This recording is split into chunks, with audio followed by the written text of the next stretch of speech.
Vamos à igreja do Pai do Senhor, amém? Amém. Mais uma vez estamos aqui,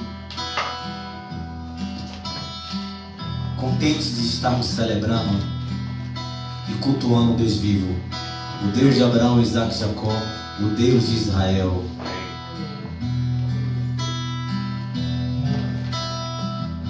Esse é o ministério ao caminho de Sião, Suíça. Saudamos também os nossos irmãos do Ministério Evangelístico a Caminho de Sião, São Paulo.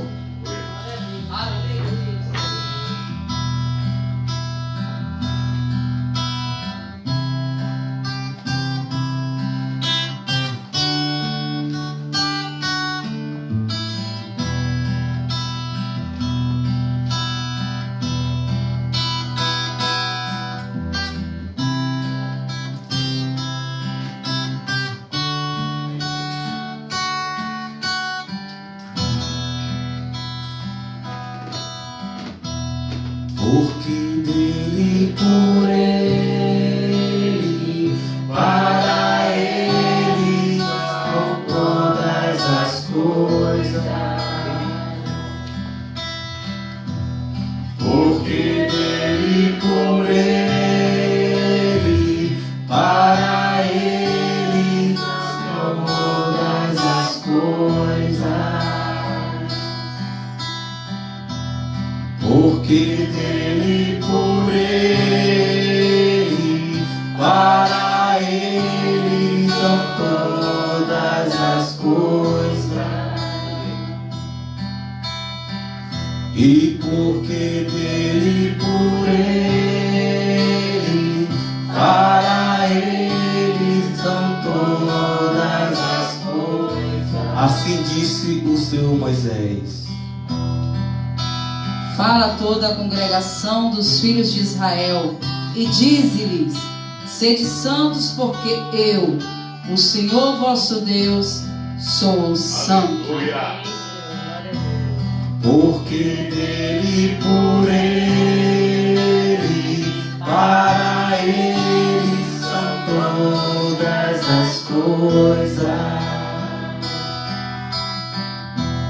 Porque dele, por ele, para ele são todas as coisas. A ele a glória. A ele a glória. A ele a glória. A ele a glória, para sempre, amém. Aleluia. A ele a glória, a ele a glória, a ele a glória, para sempre, amém. Com profunda riqueza, o saber de conhecer Adonai, El Shaddai, Elohim. Aleluia. Quão insondáveis seus juízos e os seus caminhos, Aleluia. e com profundas riquezas em saber e conhecer de Deus e o do Revavirei. Quão insondáveis seus juízos e os seus caminhos. A ele a glória. A ele a glória. A ele a glória.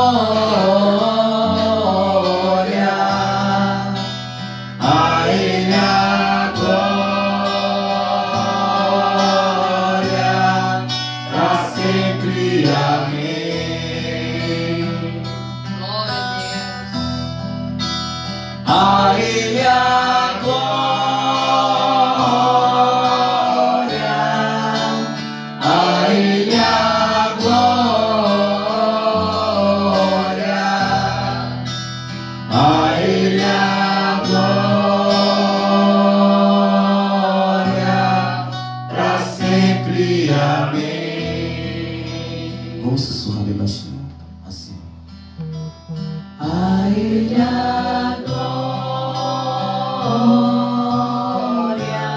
glória.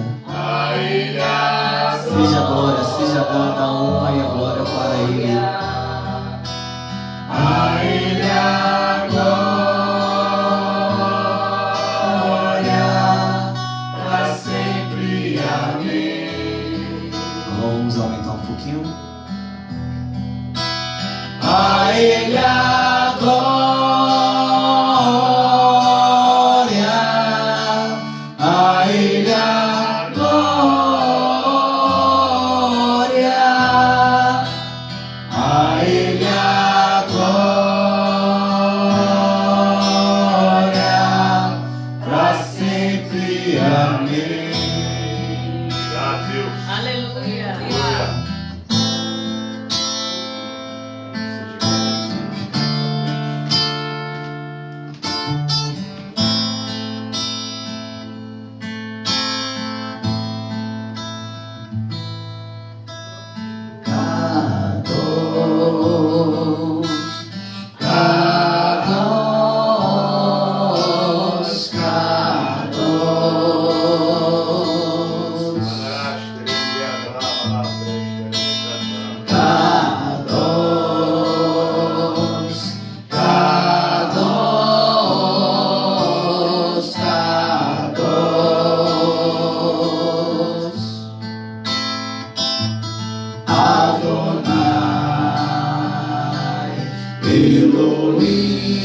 Elohim,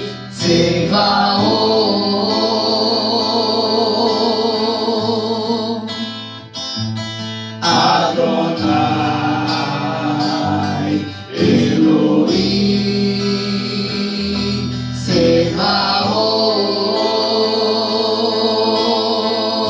Tsevaot, Santo, Santo, Santo. Aleluia, Deus. Santo, Santo, Santo.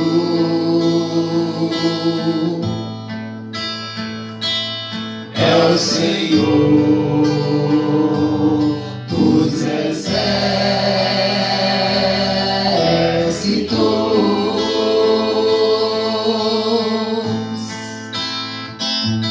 É o Senhor dos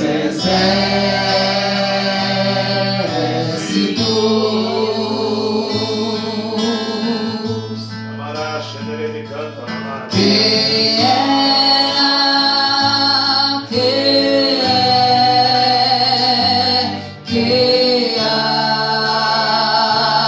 de vir, que era, que é e que há de vir,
Santo,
pode se sentar em nome do nosso Senhor Jesus Cristo. Aleluia. Senhor. Aleluia. Aleluia, Deus. Obrigado, Senhor. Deus tem uma palavra para mim e para você nesta noite. Creio. Dê lugar ao Espírito Santo. Quem brilha aqui é Jesus. Aleluia. Obrigado, Senhor. Tenho uma palavra para você. Obrigado. Não desanime.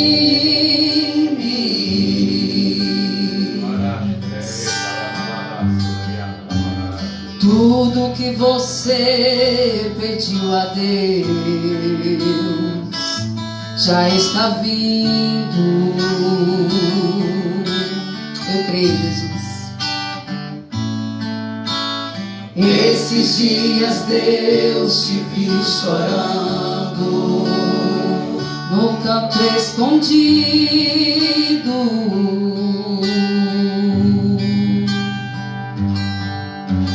Você mal conseguia falar, eu só ouvi o teu gemido. Aleluia, Jesus. Mas o Deus que me enviou aqui sabe de tudo.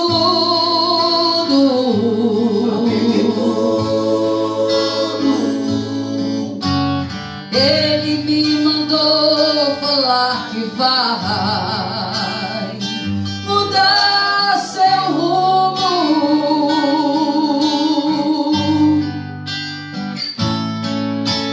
Ele está enviando consolo nesta noite para sua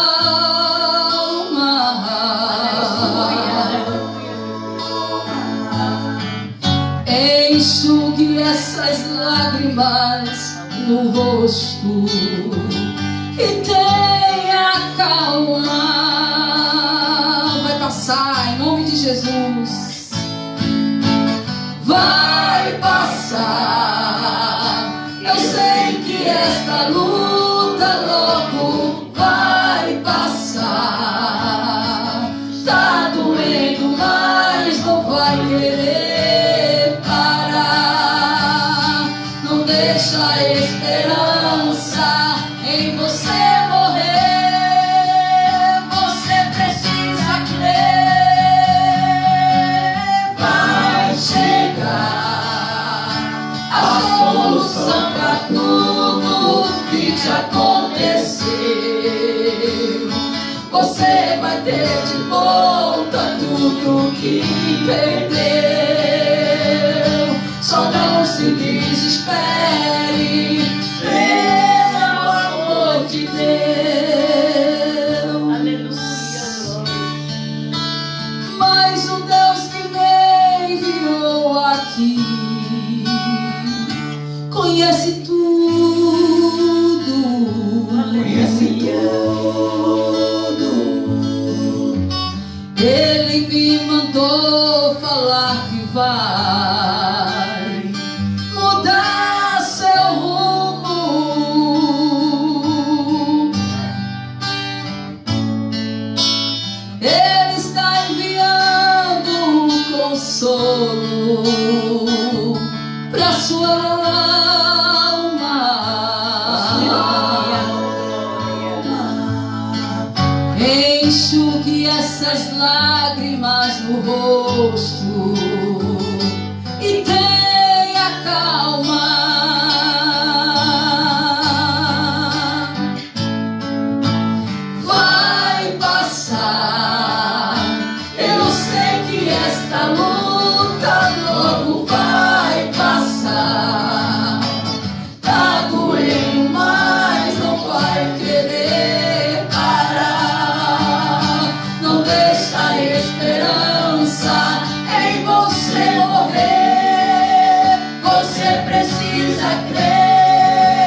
você vai ter de volta tudo que perdeu.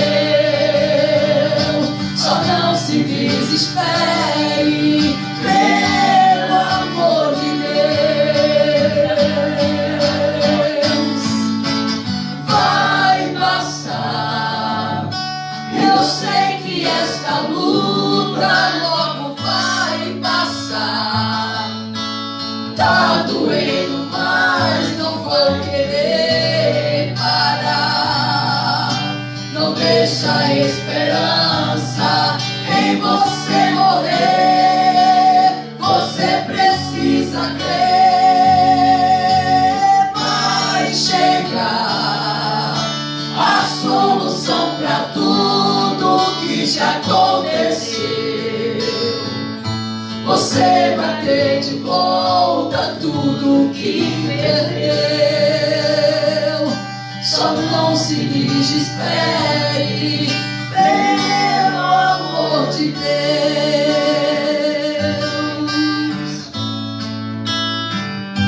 Aleluia. Glória, glória a Deus. Estamos aqui para adorar o Senhor, pois Ele é digno de toda honra, toda glória. Glória a Deus. Amém. Aleluia. Aleluia. Eu prefiro adorar. Eu prefiro adorar. Se Ele nada fizer, eu uso a minha fé.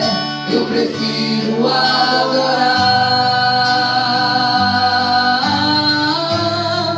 Eu prefiro adorar. Eu prefiro adorar. Prefiro, se Ele nada fizer, eu uso a minha fé. Eu prefiro adorar. Me peguei perguntando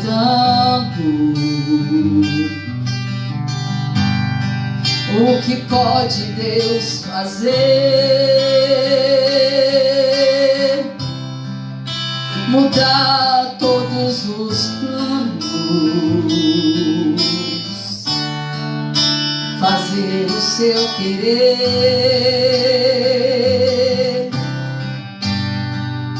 fazer o que lhe apraz,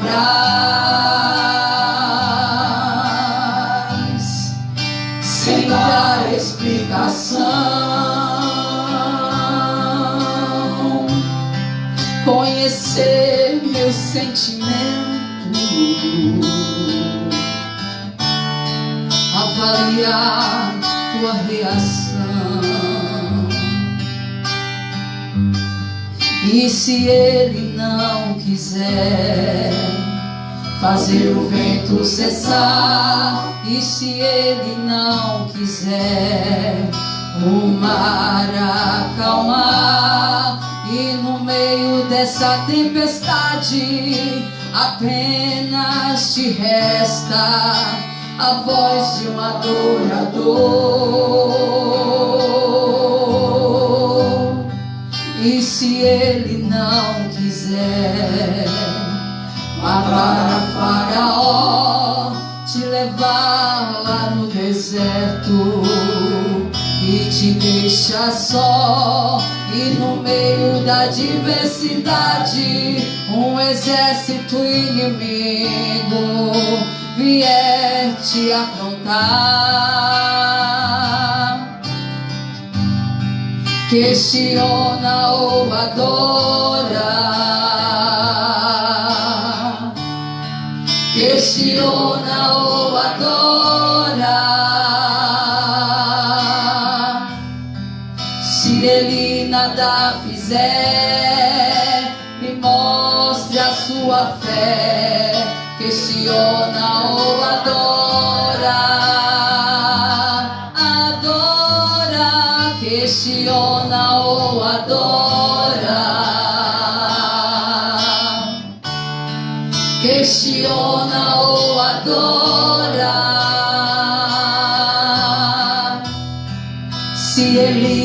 nada fizer, me mostre a sua fé, questiona ou adora. E se ele não quiser fazer o vento cessar, e se ele não quiser o mar acalmar, e no meio dessa tempestade apenas te resta a voz de um adorador, então adore. E se ele não quiser matar a Faraó, te levar lá no deserto e te deixar só, e no meio da diversidade um exército inimigo vier te afrontar, eu prefiro adorar, eu prefiro adorar. Se ele nada fizer, eu uso a minha fé, eu prefiro adorar, eu prefiro adorar, eu prefiro adorar, prefiro. Se ele nada fizer, eu uso a minha fé, eu prefiro adorar. Questiona ou adora, questiona ou adora. Se ele nada fizer, me mostre a sua fé, questiona ou adora, adora, questiona ou adora, questiona ou adora,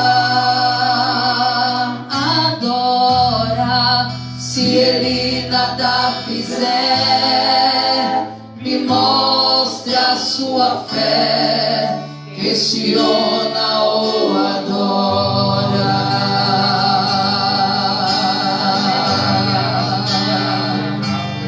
Aleluia. Vamos aplaudir a Jesus. Nosso Senhor Jesus.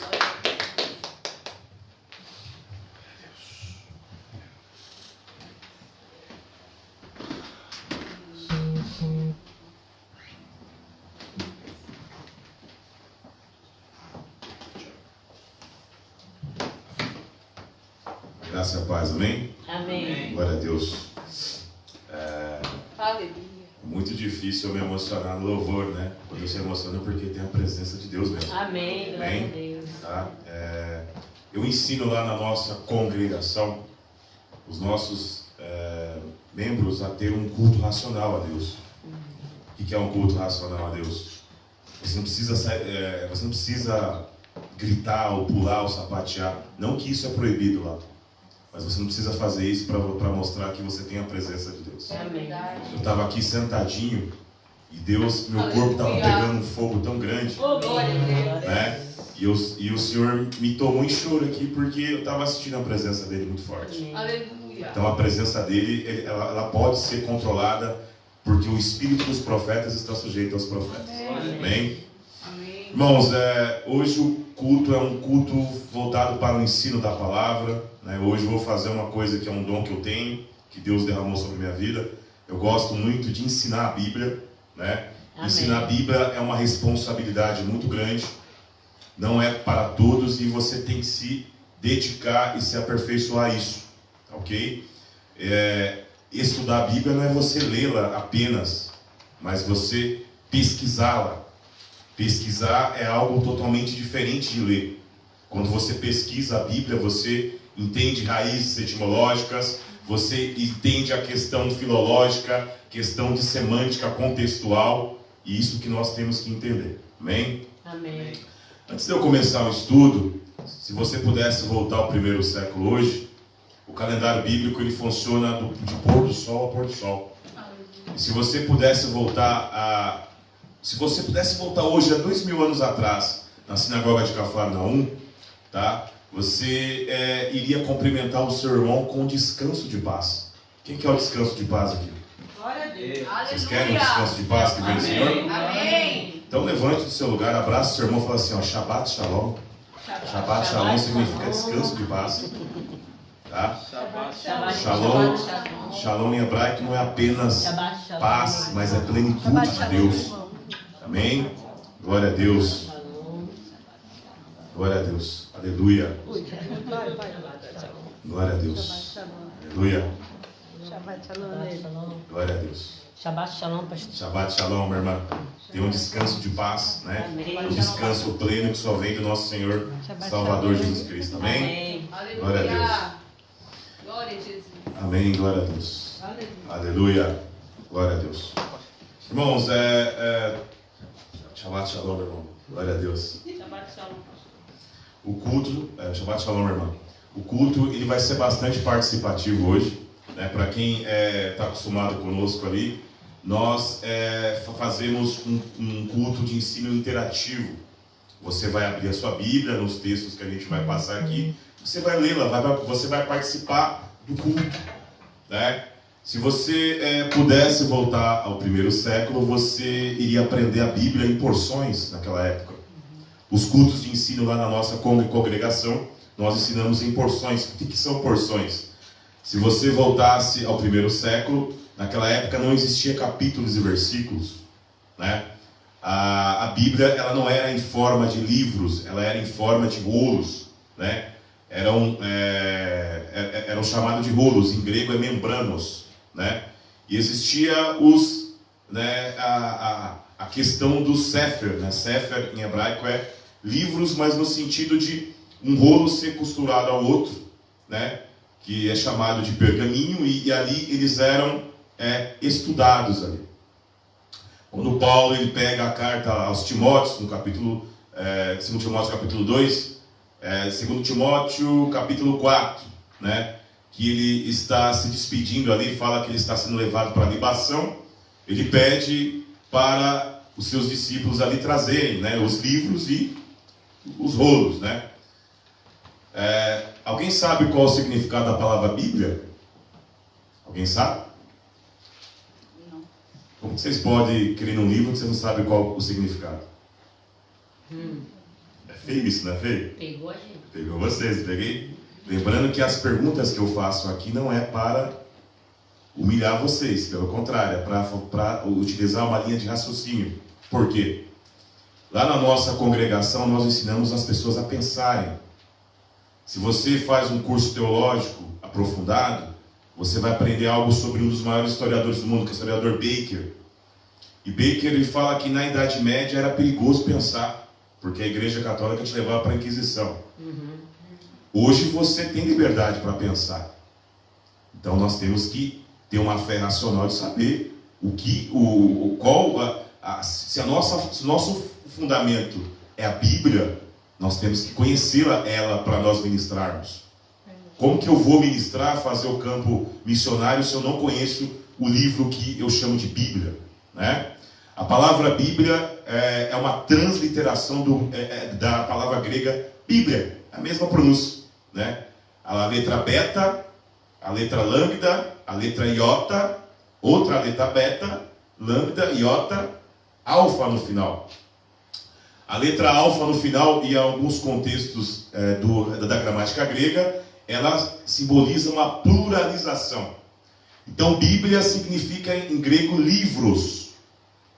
Então, você tem em mãos, você não tem um livro na sua mão, você tem livros. Ou seja, cada livro que você lê da Bíblia possui um contexto diferente do outro. Foi escrito em épocas diferentes. O singular é biblo. Biblo é livro. Bíblia, livros. Agora você sabe o que significa Bíblia, né? Livros. Vocês têm o que na sua mão? Um livro ou livros? Livros. Sabe qual que é o pior erro de muitas igrejas, assim dizendo? É ler a Bíblia como um livro. Porque se você lê-la como um livro, você vai entrar em sofismas. O que são sofismas? Você vai querer responder um contexto dela com outro contexto, fora de contexto. Isso é uma inverdade. Você responder, por exemplo, eu vou estudar o livro de Mateus, eu vou responder com o livro de João. Se estiver no contexto, não tem problema nenhum. Mas se estiver fora de contexto, eu crio o que? Um sofisma, né? Eu prego uma inverdade como se fosse verdade. Isso acontece muito, sabia? Orígenes, na Idade Média, ele criou um dos maiores sofismas, né? Por ele alegorizar bastante a Bíblia. Não é errado você utilizar alegorias para você estudar a Bíblia. Mas essas alegorias ela tem que estar baseada num contexto. Porque quando ela está fora de contexto, você acaba interpretando errado. Então, ensinar a Bíblia não é uma coisa tão simples como muitas pessoas ensinam aí. O que me faz ter temor disso é o que Jesus nos ensina em Mateus 5,19. Ele diz assim lá em Mateus 5,19, que aquele que ensinar errado será o menor no reino dos céus. Né? A palavra grega ali, menor, é a palavra grega elakistos. Fala aí, elakistos. Elakistos. Elakisto é um superlativo de mínimo do mínimo.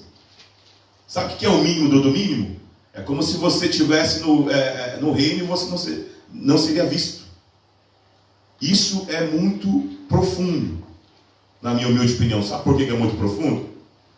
Porque se eu não tiver uma responsabilidade de ensinar para você corretamente aqui, eu posso ser o mínimo do mínimo no reino.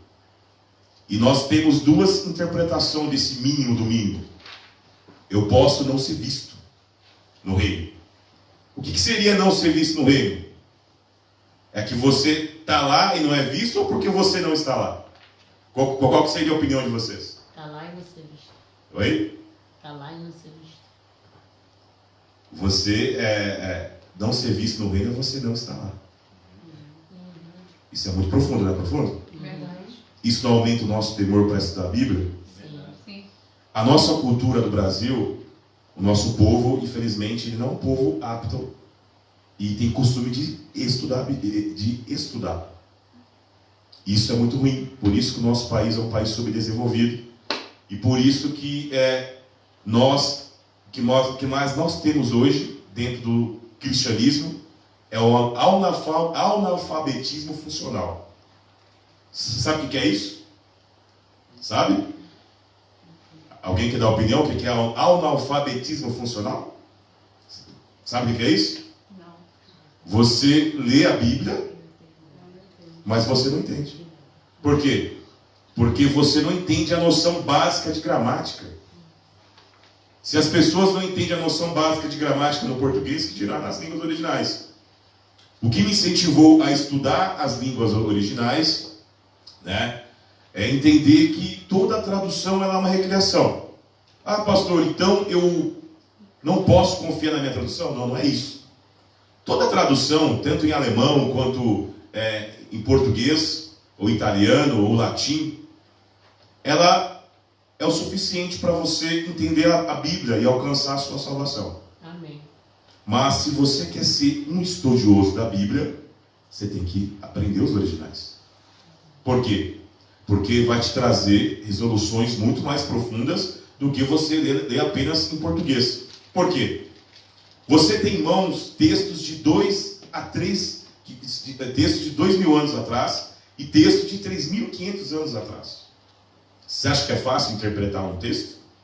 Eu, antes de conhecer as línguas originais da Bíblia, o grego e o hebraico, eu era bastante crítico referente à tradução bíblica. Se você pega a Sociedade Bíblica do Brasil, você encontra as várias revisões dela, da Bíblia, E a cada 5 ou 6 anos acontece uma outra revisão. E por quê? Porque você está lidando com raízes semânticas de textos antigos. Existem palavras que até pouco tempo atrás não se tinha uma tradução exata. Fala a palavra Tahashi. Tahashi, antigamente, né, há 10 anos atrás, ela não tinha uma tradução exata. Muitos traduziam como golfinho, que é o material que era coberto o tabernáculo. Alguns traduziam como texugo. A tradição judaica diz que o Tahashi era um animal nativo do deserto. Algumas traduções para Septuaginta em grego traduziram como unicórnio. Só que na realidade era uma fantasia do próprio judaísmo da época. Em 1948, quando surgiu os textos de Qumran, né, o estudo bíblico ele deu, né, como dizem em inglês, um upgrade. O que é um upgrade? Deu uma alavancada. Por quê? Existia poucos resquícios históricos no caso de arqueológicos sobre o período intertestamentário. O período intertestamentário é o período que a Bíblia, né, ela foi fomentada a fundação do Velho Testamento, assim dizendo. E o período intertestamentário, ele também começa a prescrever o surgimento de um Novo Testamento, quando os textos eles começaram a serem escritos. E depois que o imperador Adriano ele destruiu a biblioteca de Alexandria, praticamente ele quase que acabou com os resquícios literários que existiam na época. Então os achados do Mar Morto eles foram fundamentais para nós entendermos até alguns conceitos bíblicos do Novo Testamento e até para nós entendermos alguns conceitos que não eram traduzíveis antes. O próprio Dr. David Stern, né, que traduziu a Bíblia Novo Velho Testamento em hebraico, ele traduz Tahashi como couro fino, né? Tahashi or, couro fino, por quê? Porque a arqueologia ela conseguiu decifrar o que é o Tahashi. É uma tinta derivada de molúsculos que tingia a pele de cabrito, né? E o couro do cabrito se transformava num couro fino, couro de Tahashi. Mas o antigo tradutor da João Ferreira de Almeida ele colocou golfinhos, por quê? Porque quando ele foi fazer a tradução, a pesquisa dele, ele não tinha resquícios científicos para interpretar aquela tradução corretamente. Agora vocês entendem por que existem revisões? Não porque a sua tradução está errada, mas é porque são textos antigos. E quando você lidar com textos antigos, você tem que ter uma pessoa qualificada para isso. Para pregar a Bíblia, eu creio que qualquer pessoa pode pregar a Bíblia. Mas ensinar não é qualquer pessoa. Vocês pegam e concordam comigo? Sim. Como que eu vou ensinar algo sem ser qualificado? Tudo que eu estou falando para vocês aqui tem base de raiz bibliográfica de estudos. Não que eu li hoje num artigo, mas que eu estudo. A gramática grega que eu estudo é a gramática de Dobson, um dos maiores, né, especialistas em grego bíblico. A gramática hebraica que eu estudo, a gramática de Gesenius, um dos maiores eruditos bíblicos do mundo. Eu tive um professor de hebraico, eu tive um professor de grego. É qualquer professor de grego que eu tenho que estudar? Não, eu tenho que estudar um professor de grego bíblico, que é diferente no caso do grego atual e do hebraico atual. Então, quando a gente fala de estudos, você tem que ter uma qualificação para você passar um fundamento para as pessoas. Por quê? Porque quando eu lido com vidas, né, eu tenho que ter uma qualificação tal. É claro que quando você vai no hospital ou faz um evangelismo, você não vai usar teologia. Você vai usar o texto ali, que você tem a tradução, como aqui a língua mais falada aqui nessa região é o alemão, você vai usar o alemão ali para pregar a palavra para a pessoa. Se for em português, você vai usar o português. A pessoa vai ser alcançada sem problema nenhum. Verdade. Mas nós vivemos hoje a geração da informação. Nunca houve tanta informação hoje como existe hoje. Os pais da igreja não tiveram as informações que você tem.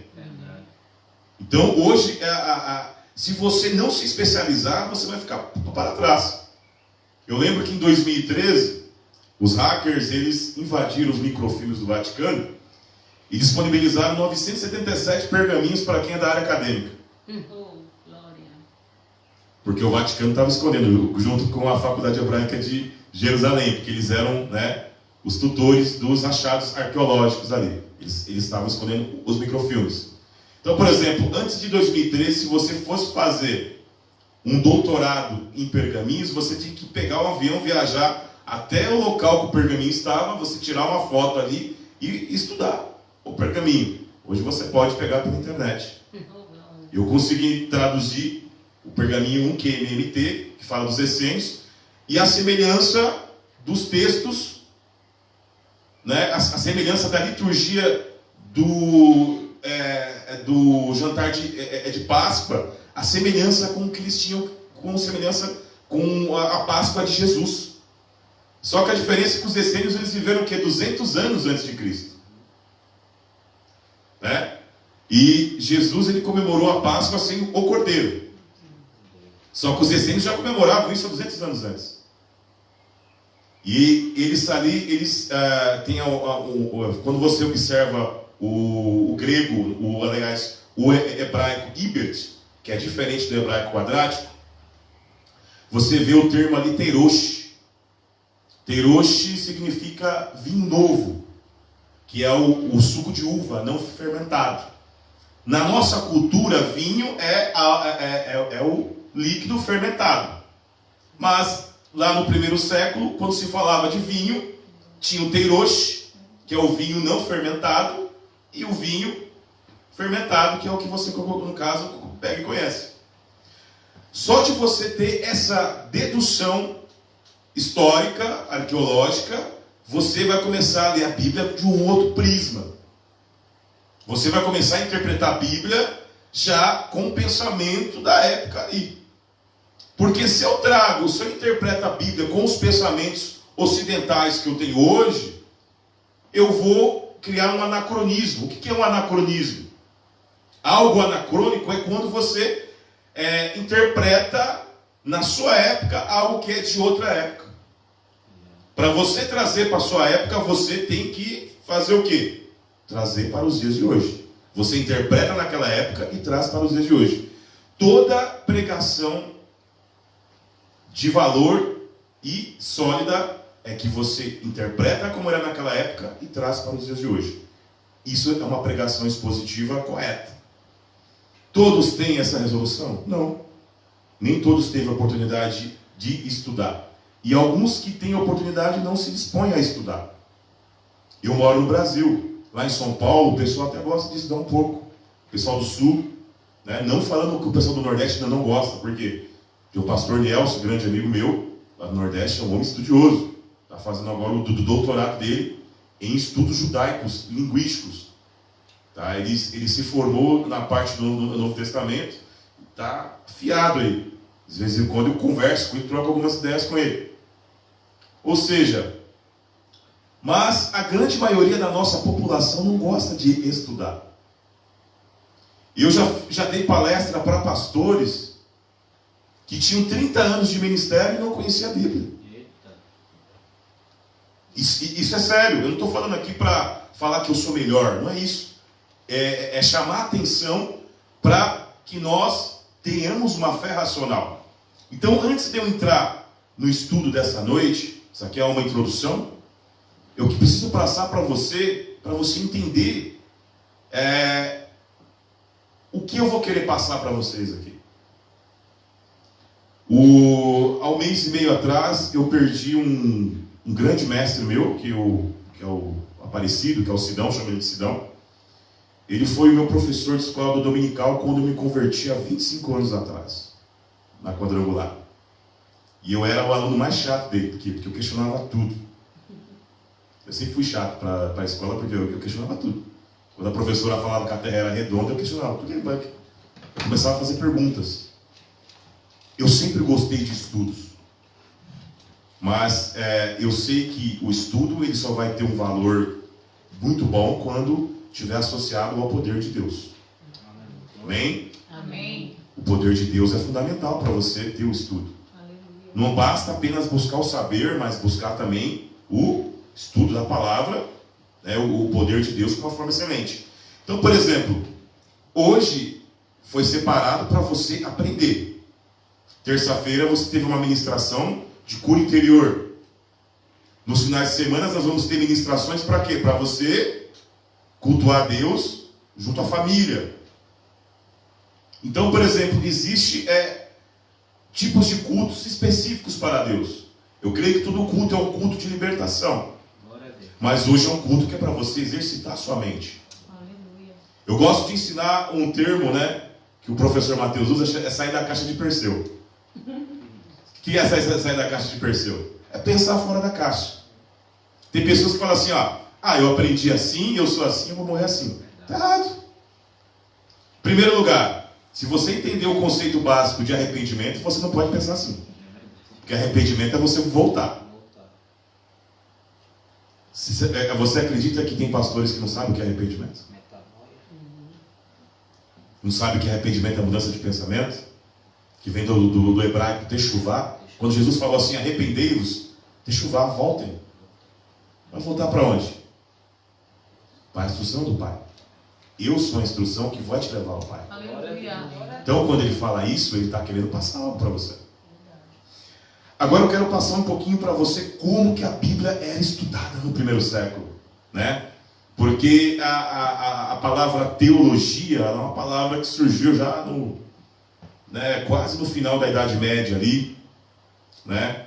Depois que passou os tempos das trevas aí da peste bubônica aqui na Europa, que a hegemonia do fundamentalismo católico caiu e houve liberdade de expressão para se estudar, né? E a palavra teologia, ela vem de uma palavra grega theos, que é Deus, logi, logos. Logos é o quê? Palavra, verbo. Theos logos, teoslogia, né? Ou poderia ser lógica de Deus. Em uma melhor tradução, estudo de Deus. Só que Deus não se estuda, Deus se vive. Amém. Porque o barro não pode estudar o olheiro. Glória a Deus. Mas você pode estudar a palavra dele. Amém. A forma dele se expor, a forma dele agir, a forma dele ministrar, a forma dele falar com você, você pode estudar. Mas o vaso ele não pode estudar o olheiro. Verdade. Né? Então, posteriormente, depois do francês Jean Struck, quem eu falo de Jean Struck? Ele foi o primeiro a fundamentar a hipótese documentária e o precursor da teologia liberalista. A teologia liberal ela é uma teologia que visa ler a Bíblia em seu contexto original. Muito bom? Só que hoje muitos ateus usam a teologia liberalista para desconstruir a Bíblia. Então, por exemplo, quando eu passo para você, como eu sou estudante de crítica textual, eu passo para você e eu professo a mesma fé que você, eu vou passar isso para você de uma forma ampla que você não vai perder a sua fé. Mas se você escuta isso de um gnóstico, tu vai entrar em parafuso. Então, nós procuramos ensinar na igreja lá. Então lá nós temos pessoas simples e humildes, como eu sou muito simples e humilde, quem me conhece sabe disso. Tá? Eu não vim aqui fazer capa, eu ando de ônibus ainda lá em São Paulo. Eu e minha esposa moramos numa casa simples, no fundo da casa da minha sogra. Por que eu estou falando isso para você? Para vocês terem dó de mim? Não. É para mostrar que eu não estou interessado em dinheiro ou fama, mas sim em levar a palavra como ela é. Se for necessário eu me desdobrar para me trazer algo para você ter um entendimento sólido e você arrebatar vidas com mais facilidade, eu vou fazer isso. Amém? Amém. Então, se você pudesse estar na sinagoga de Cafarnaum, você lia a Bíblia em porções, né? E eu vou ensinar como que surgiu essa metodologia de ensino. que é milenar. Quem pode ler para mim Esdras 7, verso 10? Se tiver um microfone sobrando aí, pode falar no microfone para todos ouvirem, né? Quem achar? Esdras 7, verso 10. Esdras, capítulo 7, verso 10. Porque Esdras tinha preparado seu coração para buscar a lei do Senhor, e para a cumprir e para ensinar em Israel os seus estatutos e os seus direitos. Muito bom. Amém. Glória a Deus. Esdras, né? Esdras, ele desenvolveu uma metodologia de ensino que Jesus aprovou. Jesus precisou de uma metodologia para ensinar na sinagoga. Como que eu sei disso? Resquícios arqueológicos, históricos. Qual que é a base bibliográfica minha de estudos? Native Bible Exstructions, um dos maiores centros de teologias de Israel e nos Estados Unidos da América. E também a Escola Teacher, que faz parte da Faculdade Hebraica de Jerusalém, estudos linguísticos. Ali você vai ter uma base histórica muito profunda em cima disso. E também tem o Seminário Batista, que você aprende isso também. O Seminário Batista foi muito bom para mim. Eu dou glória a Deus pelos batistas, que são os pioneiros na parte do campo missionário. Então Esdras, ele tinha o seu coração voltado a estudar a lei do Senhor, né? A palavra que a Kalili leu aí em hebraico tá levaverra. Sabe o que é levaverra? Teu coração. Leve a coração. Levaverra, teu coração. A palavra lei aí é Torá. O que é Torá? Isso. A palavra Torá, traduzir como lei, né? Mas seria melhor traduzir como instrução, né? Porque a palavra Torá, ela vem do verbo yará, que significa instrução e ensino. O verbo yará significa guiar. Mas não é um guiar, um simples guiar. É como se você pegasse na mão de uma criança. Vamos atravessar a rua. Você está guiando a criança. O verbo yará em hebraico, ele significa isso. Instruir e guiar. Por quê? Quando você tem a instrução, né, do professor, você cresce dentro daquela instrução. E quando você alcança a maturidade em Cristo, o que acontece? Você confirma aquela instrução que você aprendeu com a babá, correto? Sim. Isso é fé. A palavra fé, ela vem do grego pistis, que significa confiança. Aleluia. A palavra pistis em grego vem do hebraico emuná. A palavra emuná vem do verbo emun, do verbo confirmar. Não existe fé sem confirmar algo. Quando você confirma uma instrução em lealdade, em fidelidade, você tem fé. Como que eu sei que a pessoa tem uma fé falsa? Porque ela confirma eventos, fatos, que não estão baseados nas Escrituras. Eu vim de Guarulhos para cá, uma viagem direta, sentou do nosso lado uma moça da Umbanda, bandista, a Érica, nos ajudou bastante, ela falava inglês. Ela, você é pastor? Eu falei, sou. Eu sou da Umbanda. Eu falei, amém, glória a Deus, vamos conversar. Pastor, você não está me discriminando. Mas para que eu faria isso? Tratei ela super bem, porque ela é uma pessoa que tem um caráter bom. E começamos a conversar sobre religião, política. Eu adoro fazer isso. E eu consegui entrar na mente da Érica através do Espírito. E eu mostrei para ela que a minha fé, ela tem um fundamento de instrução. Mas a fé dela é baseada de ritos mitológicos. Ela pegou e entendeu isso. Falei de uma forma bem simples e simpática com ela. Eu poderia falar assim, não vou nem tocar nessa moça, essa moça. Como ouvirão se não haverá quem pregue? Verdade. Eu sou pastor, mas eu sou evangelista. Eu gosto do campo. Mesmo enxergando pouco, eu vou pro campo. A Carmen, acho que vai ano que vem lá, eu vou socar ela nas favelas lá, vai ler.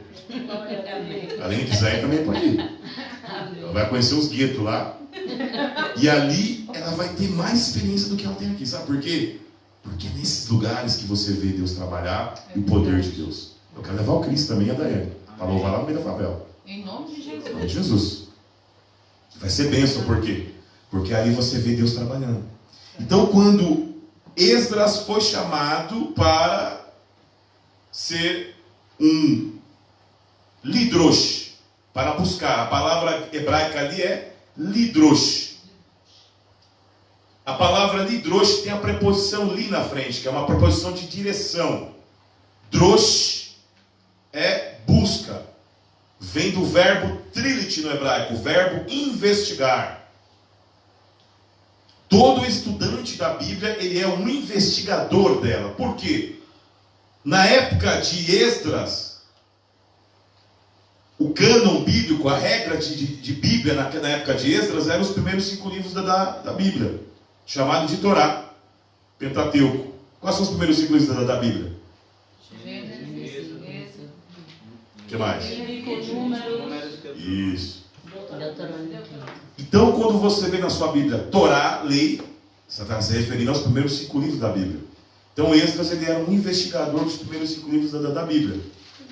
E quando ele observou os profetas, observou os escritos, os textos poéticos, ele fez o quê?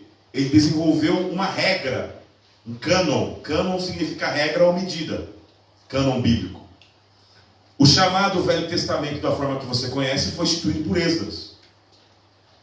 Na época, o judeu chama de livros que sujam os dedos. Então, por exemplo, se você voltasse ao primeiro século e falava assim, ó, pega os livros que sujam os dedos. Estava se referindo aos livros considerados canônicos. Os outros livros extras bíblicos não eram chamados de livros que sujam os dedos. Então, por exemplo, quando Jesus fala escritura, está se referindo ao Velho Testamento. O Novo Testamento não tinha sido escrito ainda. Por volta do ano 72, no concílio de Avni, né, que é a atual Palestina hoje, Yohanan ben Zakkai, o primeiro Tanaíta, ele oficializou esse cânon que você conhece como o Velho Testamento. O mais engraçado é que ele era fariseu e não cria em Jesus, hein? Por que você acha que a Igreja Católica mudou o cânon do Velho Testamento? Porque ela não queria que um fariseu que não cria em Cristo fosse aquela pessoa que instituísse o cânon dela. Só que a Igreja Católica se esqueceu que esse cânon que o Yohanan ben Zakkai oficializou já era considerado um cânon bíblico por Cristo. Não é verdade? Amém. Então, se alguém te questionar, você tem uma base histórica para falar isso. Vai ter um outro dia aqui que eu vou falar só sobre cânon bíblico. Se você pegar e estudar sobre cânon bíblico, a Igreja Católica tem um cânon bíblico dela, a Igreja Síriaca tem um cânon bíblico dela, a Igreja Russa tem um cânon bíblico dela, tem 10 livros a mais que o nosso, sabia? Aí como que você vai ministrar para essas pessoas? Eu vou ensinar para vocês como ministrar para essas pessoas e mostrar como que você pode lidar. Porque eu falo assim, não, mas o meu cânon é esse. Aí você tem que falar como que você vai provar que o seu está certo. Você tem que conhecer um pouquinho a história para fazer isso aí, não é verdade? Então, assim, Esdras, ele começou a estudar a Bíblia em porções, 54 porções. Na época dele, cada porção as 54 porções eram estudadas em 7 anos. Era um estudo muito profundo. Se nós voltássemos naquela época de Esdras, nós íamos apanhar para estudar a Bíblia. Porque eles estudavam bastante profundo. Na época de Jesus, na sinagoga de Cafarnaum, caiu para 3 anos. Na Idade Média, as porções foram estudadas em 1 ano. Por que eu não voltei para 3 anos? Eu poderia ter voltado e ensinado na igreja dessa forma. Porque ia ficar muito puxado para os irmãos lá. Porque é um estudo que eu considero mais do que acadêmico. Porque eu tenho muitos amigos que são acadêmicos e quando eu ensino essa forma de estudo para eles, para quem não gosta de estudar, é puxado. Mas para quem gosta de estudar, é um prato cheio. Então, você aprendeu que no primeiro século existia uma metodologia de ensino, que era chamado de Midrash. Sabe o que é Midrash? Drash, estudo, ensino. é a mesma palavra para drosh. Vem do verbo trit também, vem do verbo investigar. Mi é uma preposição do estudo, a partir do estudo. Então, quando Jesus ele falava dos últimos dias, ele citava textos da velha aliança, falando de últimos dias, ele estava fazendo o quê? Uma midrash.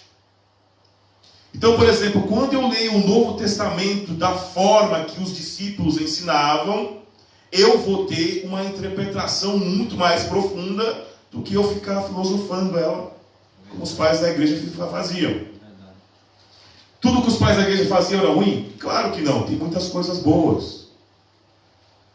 Mas tem muitos erros também. Então, por exemplo, se você pega uma denominação X, eu sou calvinista. Beleza, você pode ser. Mas Calvino não era autoridade em tudo. Ele falhou bastante. E hoje você tem mais conhecimento que Calvino. Você tem mais acesso a bibliografias do que Calvino. Lutero foi importante? Claro que foi. Mas ele falhou muito também. Que Lutero falhou, seu herege? Falhou. Você sabia que Lutero queria tirar 5 livros do Novo Testamento? Sabia disso? Não.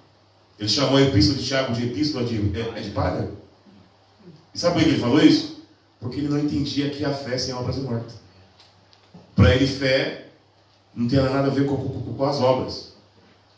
A fé na Bíblia é expressa em obras.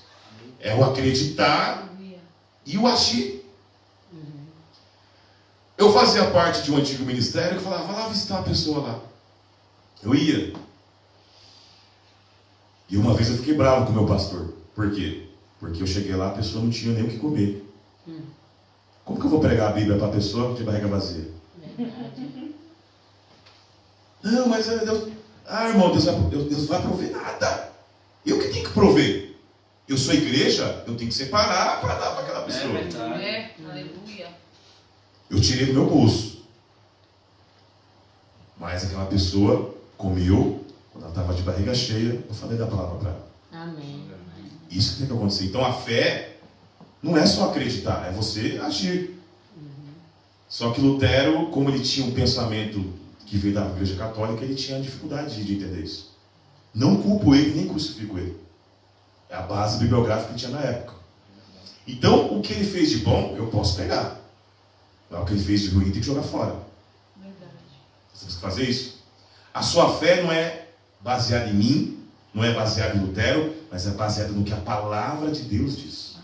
E quando você entende isso, você vai começar a ensinar e pregar de uma forma mais sólida. Verdade. Então, eram 54 porções que Esdras ensinou. Né?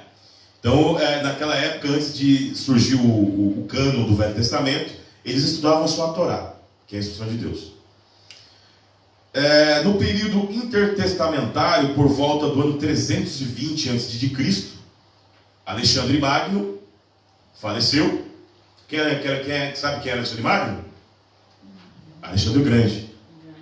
O Império Medo-Grego, né? O Império Grego. Ele faleceu. Quando Alexandre faleceu, o seu patriarcado, que são os seus governantes, eles se dividiram. Né? E um tal de Antíoco Epífanes, ele invadiu Jerusalém,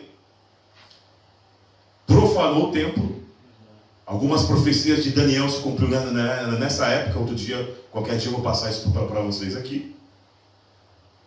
E ele sacrificou um porco no altar do Senhor. Ele profanou. Nisso, os Macabe, fala Macabe. Macabe é martelo em hebraico. É o nome dado aos sacerdotes, né, que eram descendentes de Zadok, os Macabeus. Judas Macabeus e Yehudá Macabeus, ele se revoltou contra essa atitude, se ajuntou com os Hassidim. Fala Hassidim. Hassidim em hebraico é piedosos. Esses piedosos eram judeus do período intertestamentário ali, que eles se uniram para destruir o patriarcado de Antíoco Epífanes. Eles conseguiram. Eles conseguiram vencer o maior exército da época com um efetivo quase zero, né? Ali em João capítulo 10, Jesus ele celebra a festa da dedicação. Fala Hanukkah. Hanukkah é dedicação em hebraico. Essa festa da dedicação, ela simboliza o milagre que aconteceu, onde a menorá ela ficou acesa 8 dias com pouco óleo, e o milagre deles ter vencido a guerra com pouco efetivo. Deus permitiu que eles vencessem. Por quê? Se o templo fosse destruído por Antíoco Epífanes, a profecia do Messias vir com o templo de pé não seria cumprida. Às vezes você lê ali a João capítulo 10, você vê a festa da dedicação, mas você não sabe nem o que é. Você viu como é bom conhecer um pouquinho a história? Não é verdade? Para você entender melhor a Bíblia. Então lá na congregação eu ensino isso. Quando eu sou convidado para dar palestras, eu também faço isso. Você tem que conhecer o texto que você está lidando para você interpretá-lo corretamente. O que Antíoco Epífanes fez? Ele proibiu o judeu no período intertestamentário de estudar a Torá. Aí o que o judeu fez? Vamos estudar então a Haftará. Fala Haftará. Haftará. Haftará em hebraico é substituição. Em aramaico é conclusão. Então, por exemplo, como eles não podiam estudar as porções da Torá, que cada porção era feita semanalmente, eles fizeram o quê? Eles começaram a estudar a porção que está dos profetas e dos escritos que eram em concordância com aquelas porções. Quando eles venceram a guerra, virou um costume, uma tradição. O que o apóstolo Paulo fala? Celebrai os bons costumes, as boas tradições. Então, se a tradição for boa, você pode pegar. Se for ruim, você não pega. Então, por exemplo, eles obteram o costume nas sinagogas de ministrar uma porção da Torá e uma porção da Haftará. Quem pode ler para mim Lucas 4, do verso 16 ao 22? Lucas 4, do verso 16 ao 22.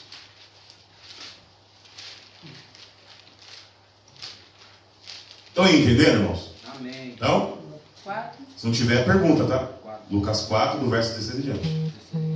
16 ao 22. 16 a 22. Deixa eu ficar em pé. Pode ler. E da maneira e da mesma sorte, os que recebem a semente sobre pedregais, os quais, ouvindo a palavra, logo com prazer a recebem. Lucas 4. Lucas 4. Lucas 4, Do verso 16 em diante. 16 em diante. Perdão. Chegando a Nazaré. E chegando a Nazaré, onde fora criado, entrou num dia de sábado, segundo o seu costume, na sinagoga, e levantou-se para ler. E foi-lhe dado o livro do profeta Isaías. E quando abriu o livro, achou o lugar em que estava escrito: O Espírito do Senhor é sobre mim, pois que me ungiu para evangelizar os pobres, enviou-me a curar os quebrantados do coração, a apregoar liberdade aos cativos e dar vista aos cegos, a pôr em liberdade os oprimidos, a anunciar o ano aceitável do Senhor. E encerrando o livro e tomando a dar ao ministro, assentou-se, e os olhos de todos na sinagoga estavam fitos nele. Então começou a dizer-lhes: Hoje se cumpriu esta escritura em vossos ouvidos. E todos lhe davam testemunho e se maravilhavam das palavras de graça que saía da sua boca, e dizia: Não é este o filho de José? Glória a Deus. Amém. Por enquanto até aí. Qualquer dia eu vou passar uma instrução sobre isso. Eu não vou explicar detalhado, porque senão vai consumir todo o tempo. Né? Mas eu vou pegar... Por que eu pedi para ler esse texto aí? Quando uma pessoa que não conhece isso que eu falei para vocês aqui até agora, ela lê esse texto, ela jamais vai entender que Jesus estava lendo uma Haftará. Por que ela não vai saber? Porque ela não conhece a cultura da época. A Bíblia, ela é um livro judaico. Então você tem que conhecer a cultura para você interpretar. Qual que era a porção da Torá dessa Haftará? Isaías. Você lembra, Cristiano?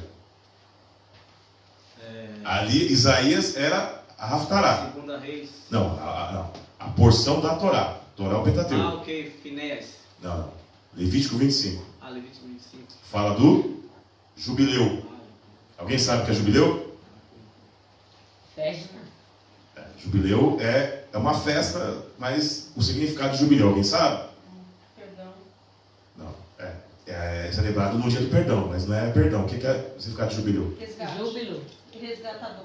A palavra jubileu, ela vem do hebraico Iovel. Fala Iovel. Yovel. Iovel vem do verbo trazer de volta. Ela era celebrada todo dia 10 do mês 7 do calendário bíblico, no dia do perdão. Né? Ou seja, quando de 50 em 50 anos, quando os escravos eles eram libertados. Então eu vou pegar dar um exemplo básico para vocês entenderem aqui. Jesus está lendo o que? A Haftará, que tinha uma porção, que era a porção da Torá de Levítico 25. E nesse ano que ele decretou isso daí historicamente, era jubileu. Aí você já começa a trazer uma revelação a mais do texto que você está lendo, sem conhecer a cultura, você não tem o significado correto ali. Então, por exemplo, quando ele está lendo Isaías 61,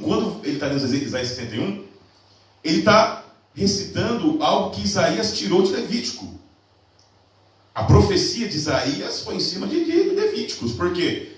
Ele me ungiu para levar boas novas aos cativos e tirar os presos da prisão. A palavra liberdade ali em Isaías 61, verso 1, a palavra hebraica é dror. Dror é uma liberdade que vem de fora e entre você, que faz você ser liberto. Isso é o Espírito Santo de Deus. Amém? Então, por exemplo, quando você lê isso dentro de um contexto, você vai começar a ter uma sabedoria muito mais elevada, porque você vai saber o que Jesus quis passar e o que Isaías quis passar.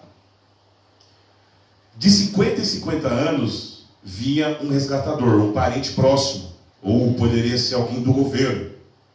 E esse resgatador, ele, por exemplo, se a Carmen tivesse perdido a terra, se o avô da Carmen, há 50 anos atrás, tivesse perdido uma terra por dívidas, e a Carmen vivesse naquela época, ela fosse a única herdeira, esse resgatador, ele iria devolver a terra para a Carmen, a qual é de direito. Isso chama-se nahal em hebraico, herança. Você possui algo que vem de alguém, ou dá algo para alguém, herança. Então, quando Isaías dá essa profecia referente ao jubileu, ele está falando que aquele que seria cheio do Espírito, que era Jesus, ele iria trazer de volta, no ano aceitável do Senhor, o quê? Iria trazer devolver a terra, resgatar a terra para quem é de direito. O que Satanás fez? Ele não tomou posse da terra indevidamente? Verdade. Então, quando você aceita Cristo como resgatador do seu jubileu, ele traz de volta aquilo que foi tomado de você indevidamente. Sim. E você se torna uma pessoa liberta. Você sai das aflições. Eu expliquei aqui na terça-feira a palavra ni. Ali se você pegar ali em hebraico, Isaías 61, tá a palavra ni no plural, anim. Ani com a letra Ain é uma pessoa pobre de aflição. Ani com a letra Aleph é um pronome, eu, em hebraico. Então, por exemplo, está falando que esse resgatador, que é Jesus Cristo, que simboliza o resgatador de Levítico 25, do ano do jubileu, ele iria trazer de volta a sua paz, que ia fazer com que você fosse liberto de aflições. Você viu como que o texto ele deu um upgrade? Sim. Por que deu esse upgrade? Porque você aprendeu a partir do contexto. Amém? Amém. Estão entendendo? Sim. Então, glória a Deus. Amém. Então, ele foi chamado ali em Lucas para passar o quê? A dash. Dash é traço. Aqui vai ter uma outra revelação aqui. Amém.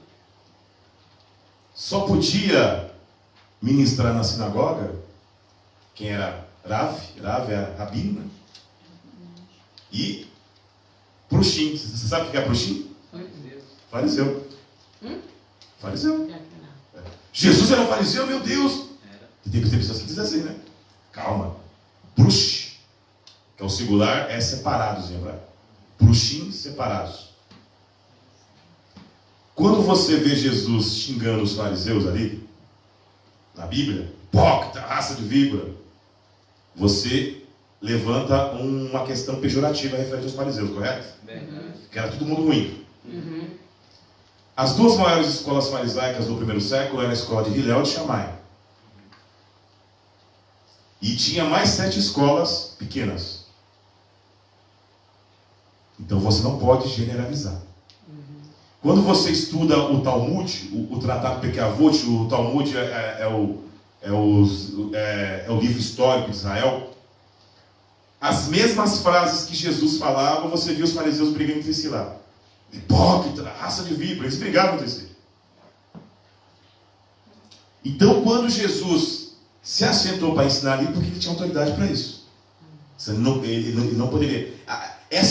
Historicamente, essa posição de ministrar na sinagoga era uma posição de prestígio de alguém que tinha autoridade eclesiástica terrena para ensinar. Para ensinar. Quem pode ler Mateus 23, verso 1 e 2? Mateus 23, verso 1, 2 e 3.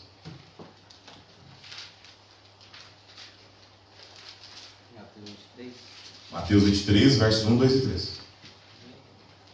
Na cadeira de Moisés Estão sentados os escribas e os fariseus. Na cadeira de Moisés estão assentados os escribas e os fariseus. Portanto, observai e fazei tudo o que vos disserem, mas não procedais de conformidade com as suas obras. Pois dizem e não fazem. Glória a Deus. Esse texto é meio confuso, né? Se o termo fariseu é um termo pejorativo, como muitas igrejas ensinam, por que Jesus está mandando você aprender com fariseu?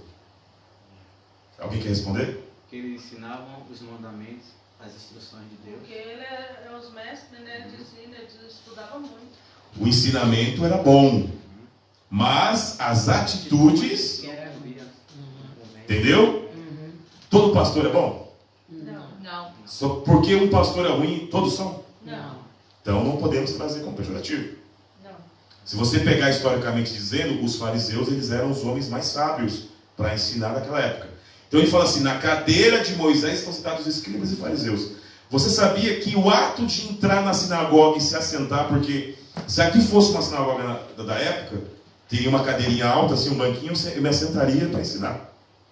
Eu só poderia fazer isso se eu fosse fariseu e rabino.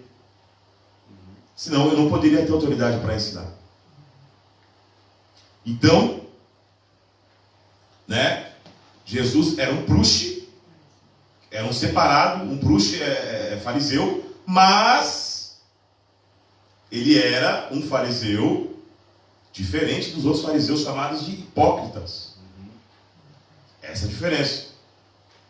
Quando João, lá no João capítulo 1, ele fala, quando os fariseus vêm perguntar, quem é você? Você é Elias? Ele fala assim, ó, do meio de vós sairá um que, eu não sou digno nem de atar as alparcas da sandália. Meio de vós quem? Os fariseus. Opa! Então, para não ficar nas minhas palavras, tem uma base bíblica para isso. Eita. Amém? Amém. Então, não veja os fariseus só como algo ruim, mas historicamente eles tiveram uma importância muito grande lá em Israel. E se você faz um paralelismo, Jesus consertou onde era para consertar dentro do farisaísmo e concordou o que era para concordar. Mateus 7,12 diz assim, quem pode ler Mateus 7,12?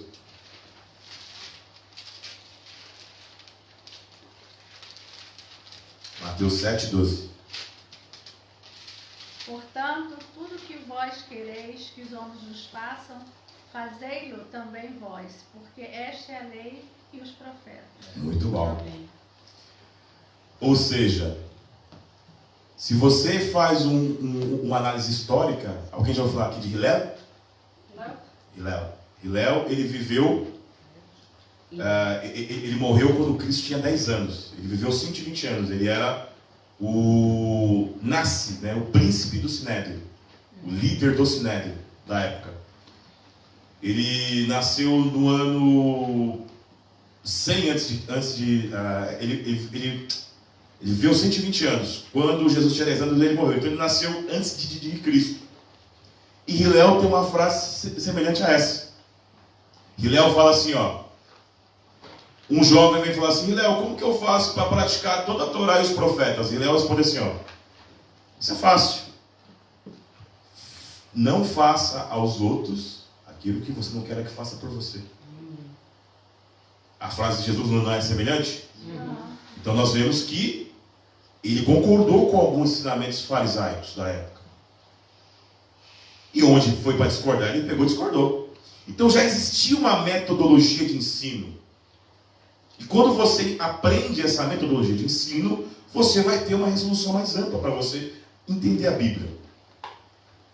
Eu tento passar isso lá na congregação.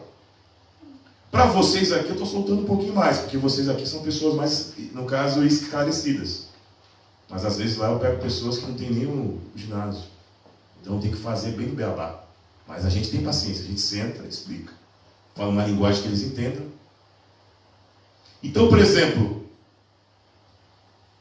eu entro na porção, eu nem entrei, Cristiano, porque acho que não vai dar tempo. Mas eu tive que passar essa introdução, irmãos, para vocês ter a base da forma que eu ensino.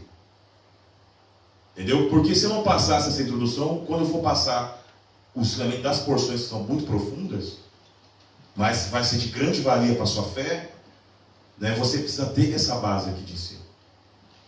Então, Jesus, ele estava lendo uma Haftará. E quando ele falou assim, hoje se cumpre isso, era jubileu.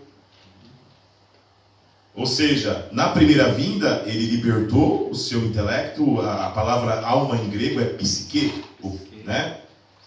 Alma salva é ter seus pensamentos salvos, seus pensamentos libertos. Então, através da ideologia de Cristo, não é só o sacrifício, mas através do ensino de Cristo, através da forma que ele interpretou a lei e os profetas, que é chamado de sã doutrina, é a forma que você tem que interpretar a Bíblia para você esboçar a sua fé. Verdade.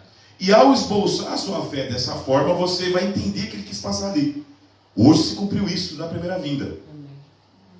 Quando fala da segunda vinda dele, fala do ano aceitável do Senhor, correto?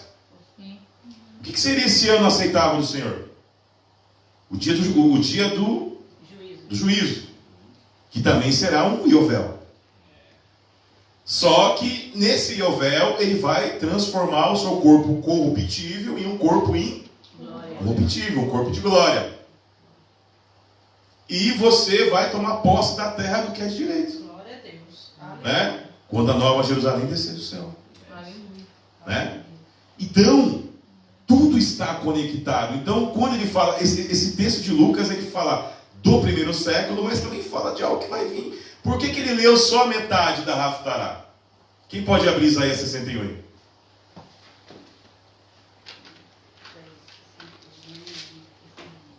Quem for ler para mim Isaías 61, lê do verso 2 em diante. Porque Jesus ele leu até a metade do verso 2. 12 em diante. Do verso 2 em diante é textos proféticos que vão acontecer ainda. Presta bem atenção no que vai ser lido. Isaías 61? Isso, exatamente. Isaías 61. Do verso 2 em diante. 61. 61. Aqui, tá. De Vai. 12 em diante. De que verso? Ô, gente. Do verso 2 em diante. Então aqui a minha. Ok.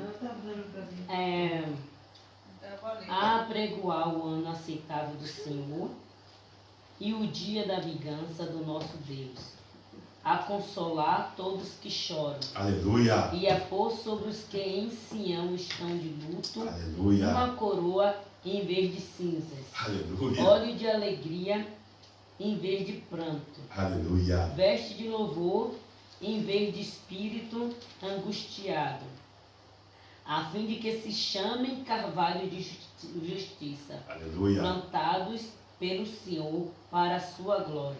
Aleluia. Continua. Pode ler. Eu tô aqui só comendo a palavra. Edificarão os lugares antigamente assolados, restaurarão os de antes destruídos e renovarão as cidades arruinadas, destruídas de geração em geração. Estranhos se apresentarão e apacentarão os vossos rebanhos. Estrangeiros serão os vossos lavradores e os vossos vinhateiros.